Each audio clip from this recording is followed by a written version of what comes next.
Some of you may know Dr. Jones as your previous principal at Robert Frost Middle School, but today we have the pleasure of meeting and speaking with him as the author of his most recent book.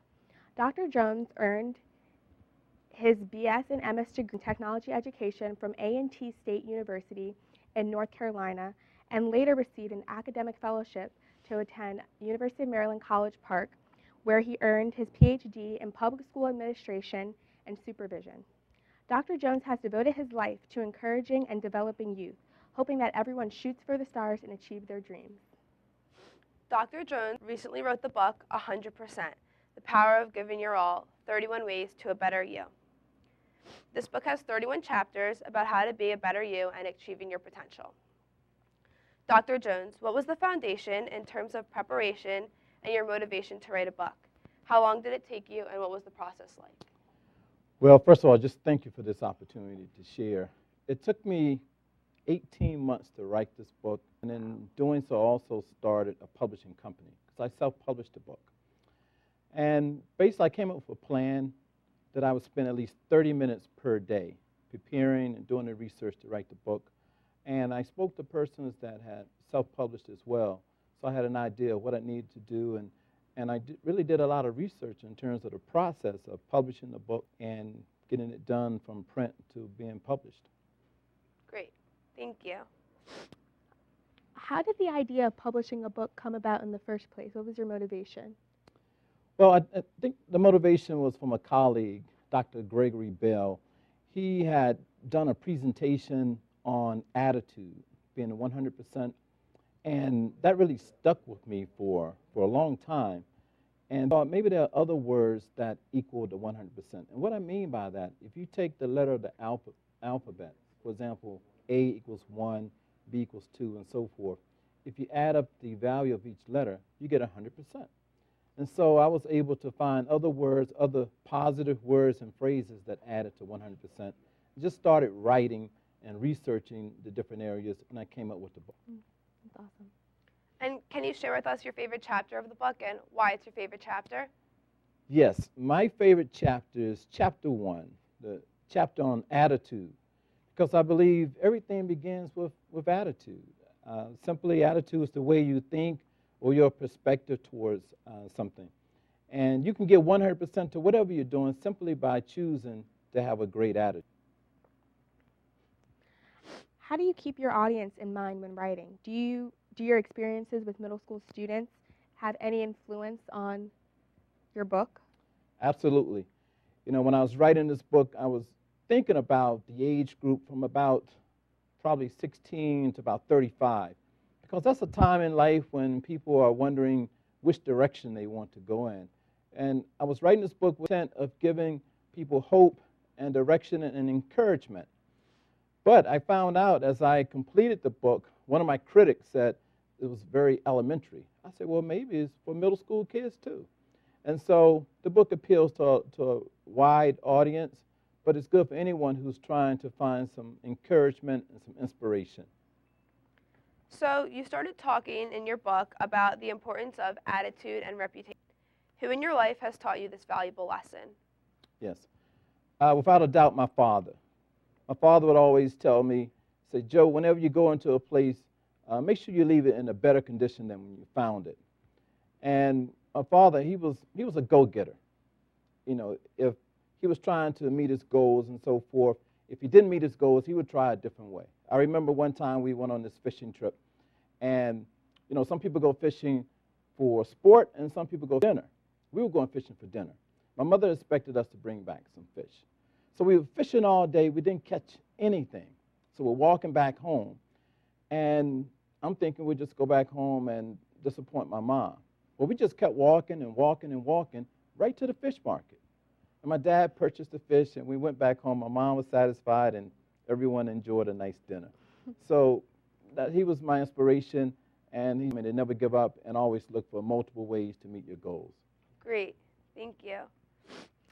In chapter 2 of your book, you discuss the importance of an aha moment in one's life. What was the aha moment in your career as an educator? It's a good question. When I was a technology education teacher, my very first year, it was rather challenging. I was at 2 schools. I was commuting almost 45 minutes each way. I felt like I didn't get too much support.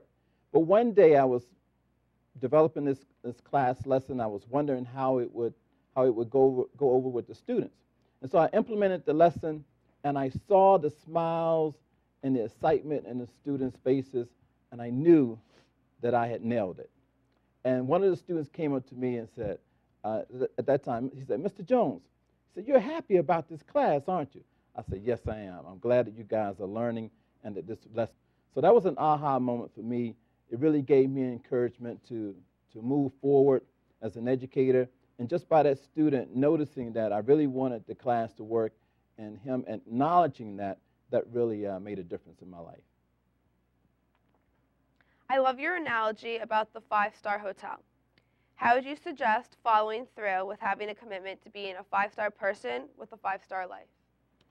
5-star, when we think about 5 stars, we think of the best or the spirit of excellence. And I think for any person trying to be a 5-star person, if we can do at least 2 things. Number 1, meet the needs of others. And number 2, do your very best. Go the extra mile. Because when you meet the needs of others, you're helping other people to accomplish their goals. You're helping them to improve. You're on your way to being a 5-star person. Speaking of going the extra mile, in Chapter 6, you emphasize the value of going the extra mile and how it will affect your success. How do you suggest a high school student applying to college go the extra mile and stand out among other applicants? Great question. Before you can go the extra mile, you have to do what is required or expected. And once that is done, then you can consider the extra mile. What do I mean by the extra mile? Just simply doing more than is required. Again, meeting the needs of others. I think that can really set a person apart. When your influence impact others to do well, you set yourself apart.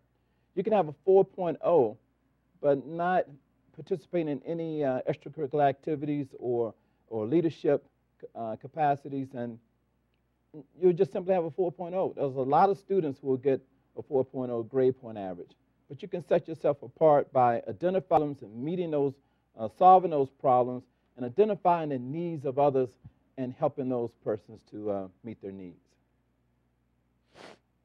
You touch on the significance of goals and writing them down. When was a time writing down your goal has helped you succeed?